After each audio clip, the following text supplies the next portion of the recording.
You know, perhaps that is why Nigerians are so certain, knowing full well that we've been a long time coming on this release and we haven't seen any success so far until the president made mention of a swap, possible swap, which he thinks that he might key into all of that. And just after that, we're going to see the release of 21. Isn't that why anyone would believe that truly there was a swap?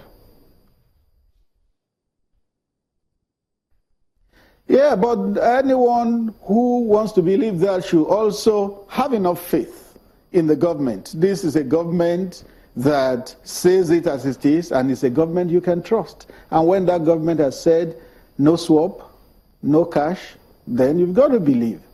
We are not saying that may not still happen if necessary, because the president has said he will do it if it came to that. So, we have heard it from the Minister of Information that it was a show of commitment, it was a show of faith, it was a show of confidence. Let's believe that. You know, and then going forward, the paradigm may change or it could remain the same. But whatever will be necessary to get the girls back, the government is ready to do. Before we go forward, don't forget that generals, especially a case in point, former President Olusegun Obasanjo had said that the nation should not put their minds on having the Chibok girls return if having missed out on the first 72 hours when they were taken out of their school. He thinks that we acted slowly and he doesn't see any reason why we should be expecting the Chibok girls. If you put that statement to what has just happened yesterday, what would you be saying? No, you didn't quote General Obasanjo right. What he said was that we should not expect all of them to come back, because he said they had probably been scattered, some married off, some are possibly dead and all that. So what he said was that we should not expect all of them, not that we should not expect them back. That was what he said. And that may well be the situation, but the way it is going, a large percentage of them will be got back. You still think that some may have truly been married off and may not be reunited with their families, don't you? Well, in the report that came before we began this discussion, it was also disclosed that even those who returned, one returned with a baby and some are possibly pregnant. So it shows you what has been happening to those girls. It's really a sad one, and sometimes you get emotional when you talk about the Chibok girls, especially when you see the pictures of those that have returned. What exactly is the state, apart from what we see? You know, our reporters were there with the cameras, and what you should have been able to go deeper than deep. You're also a journalist.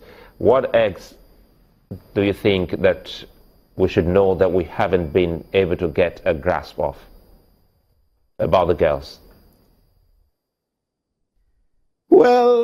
Well, for me at this time, the most important thing is that 21 of the girls are back. One had been rescued, one had been recovered in May, so that makes 22. There were 219, as we were told, and according to somebody who spoke earlier, 197 is the outstanding figure. I pray that if all of them are alive, they will be recovered.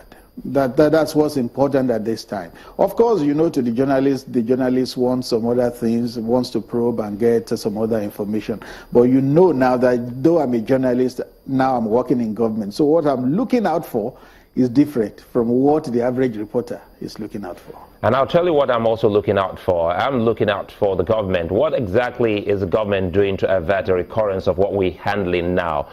Don't forget how Boko Haram came to be. And now we're getting to see a Shiite group, which hitherto hadn't been violent. And now people attacking them on the day of Ashura, you know, destroying their homes, attacking some of them, knowing full well that there's always been a conflict between some of the Shia movement and the Sunni Muslims. What is the government doing to avert a big trouble that just might come out of this? Don't forget that when this began, the president himself said he had asked the Kaduna state government to handle the matter, which is the proper thing to do in a true federation. And what did the Kaduna government do? It set up a probe. The probe came up with its report, assigned blames to all the sides involved in the encounter that led to the death of over 300 people. And then the government has come up with a white paper in which it has banned that group, saying that group was never registered ab initio. That makes it a matter of law and order now.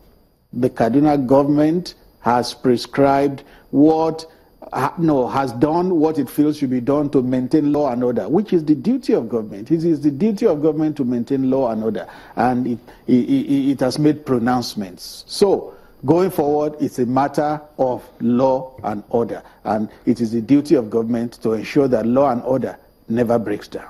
Otherwise, that government loses its raison d'etre.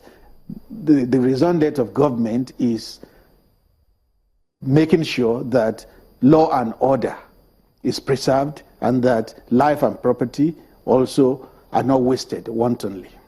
Before we leave, tell us what will be the fate of these girls that have returned. Don't forget, their education had been truncated. What's the federal government doing to bring them back to school? Yeah, the vice president said it yesterday that they will be taken care of. And taking care of them means physical, medical, psychological, social, educational, on the whole gamut of it.